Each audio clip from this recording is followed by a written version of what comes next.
Alright guys, welcome back to another tech video. Today we're going to be going through your question, answering it, and hopefully finding that solution for you.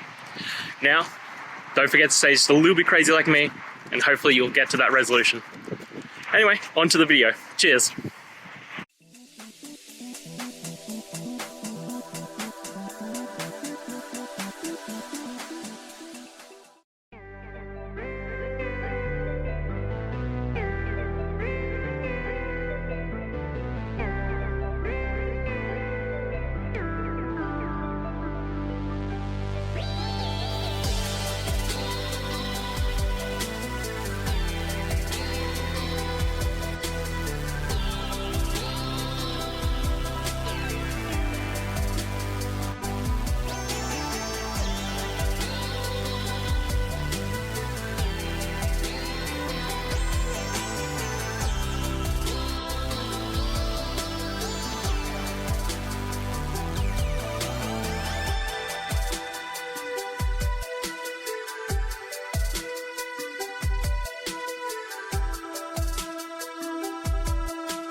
I hope that's found the resolution that you're looking for and you managed to work your way through your issue.